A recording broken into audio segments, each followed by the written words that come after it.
l'intervention des régiments étrangers me semble mal avisée. Ce sont des régiments provinciaux, monsieur Necker, pas étrangers.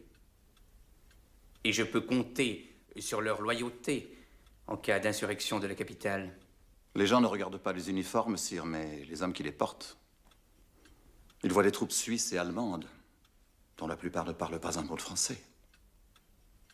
Ils ne voient pas l'amour que votre majesté leur porte, mais seulement une marque de tyrannie. C'est ce que souhaitent vos ennemis. Ce n'est pas mon avis, monsieur Necker, ni l'avis de ceux en qui j'ai confiance.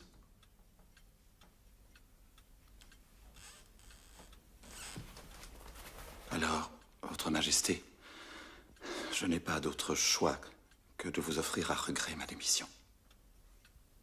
Et moi, monsieur Necker, de l'accepter. Citoyens! J'arrive de Versailles! Le roi a renvoyé Necker! Citoyens, c'est le signe! C'est le signe d'une Saint-Barthélemy pour les patriotes! Ce soir même, les bataillons suisses et allemands sortiront du champ de Mars pour nous égorger! À bas la cour! Nous n'avons qu'une seule ressource. Les armes! Aux armes! Aux armes! Tout Paris doit prendre les armes! Je veux que chaque homme du district soit volontaire. Nous montrerons au monde entier que nous n'avons pas peur de ces chiens galeux qui osent assiéger notre cité.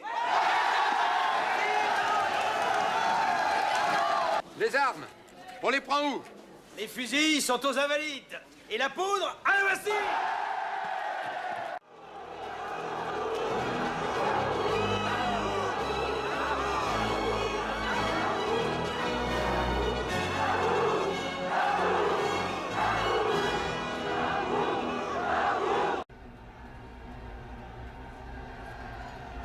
On joue!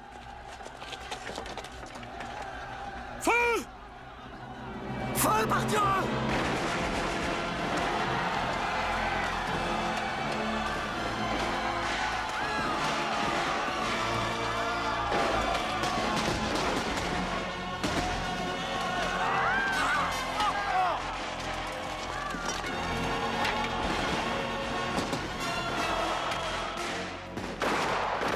Cessez le feu! Cessez le feu!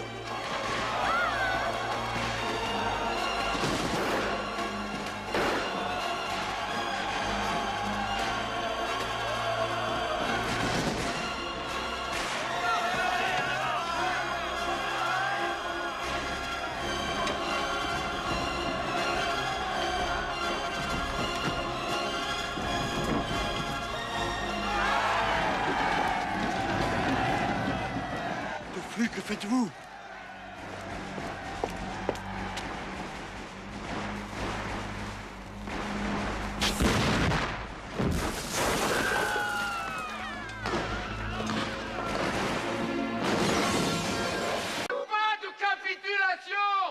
En juillet 1789, le peuple de Paris est inquiet car il craint que les soldats massés autour de la capitale par le roi soient utilisés pour massacrer la population. Lorsque les Parisiens sont informés du renvoi de Necker, l'avocat Camille Desmoulins appelle à prendre les armes. Les Parisiens s'emparent de fusils à poudre, puis ils assiègent la Bastille où de la poudre est stockée. La prise de la Bastille le 14 juillet 1789 marque le début de l'effondrement de la monarchie absolue. Sire. Qu'y a-t-il? Sire, les Parisiens ont pris la Bastille.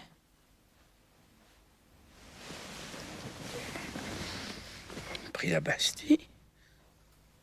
Pourquoi? C'est une révolte? Non, sire. C'est une révolution.